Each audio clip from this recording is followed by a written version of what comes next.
afternoon. Dito ako sa customer ko guys. So, may mga pools ganda oh. Nag-service ako guys. Ito pauwi na ako guys. Doon ako mga bahay. Kahit umuulan guys. Sige. Lakad. Hanggang labasan to guys. Yan. Dami itong mga kahoy-kahoy oh. Mga prutas. Madami dito sa Manila Hills. Sa bundok guys. Dito ako sa customer ko. Diba guys, ang ganda ng mga tanawin oh. Oh, diba? May pools pa doon. Pauwi na ako guys. Ito sa mga puno, madaming puno. Tinayuan ko yung aking cellphone guys, kaya mababasa guys. Grabe. Lakad talaga, hirap kumita guys. Kapag service ako. On call kasi guys ako. Pag may customer, kahit umuulan, umaraw. Pinupuntahan ko yan kahit saang sulok. Diba ang outfit ng lola mo guys oh. Nakasumbrero na, nakapayong pa. Naka-jacket ako guys kasi umuulan. Grabe ang ulan. Halos 3 linggo na guys. Kawawa naman mga estudyante. Dito ako sa Metro Manila Hills. Palabas na ako guys. Medyo liblib kasi itong mga customer ko. Lakad ako pababa. Papasok.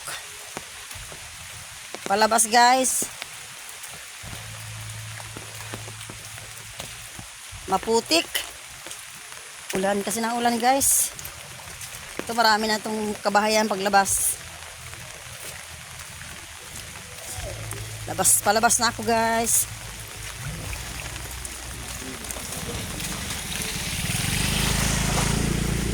Dito may mga bahay dito na mga trabahador ng San Jose guys. Yan mga bahay na guys oh. Tinatayuan sila. Yan mga bahay ng mga trabahador guys oh. Ng San Jose. San Jose Builders ang pangalan ng subdivision guys. Palabas na ako.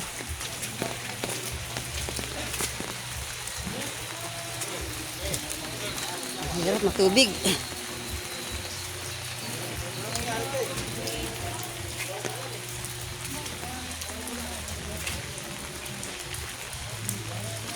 Palabas na ako.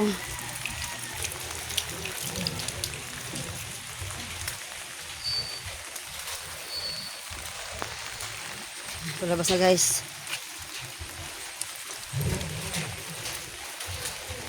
Mga pabahay ng mga trabahador guys.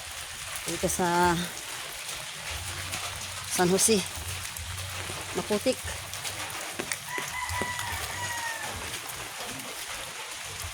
Ayan guys, may tinatayong opisina ng San Jose Builders guys. Oh.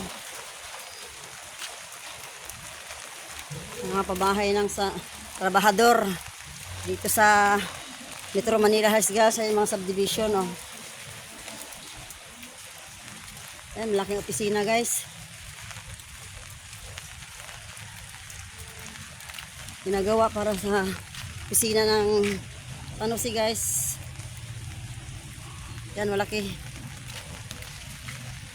Ito. Malaki siya guys. Tubig. Luglog ang paa. Paakit na ako guys sa subdivision.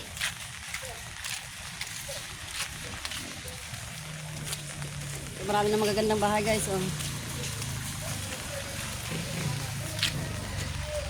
Ito guys. Kahit umuulan. Service pala ako ng manicure, pedicure, foot spa, gupit. Ng kulay ng buhok. Dito may mga Shopee guys.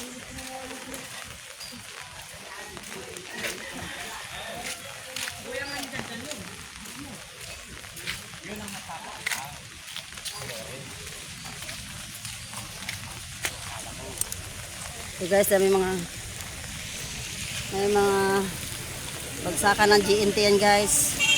Mga Shopee. Salamat guys. Hanggang dito na lang. Subscribe. Salamat.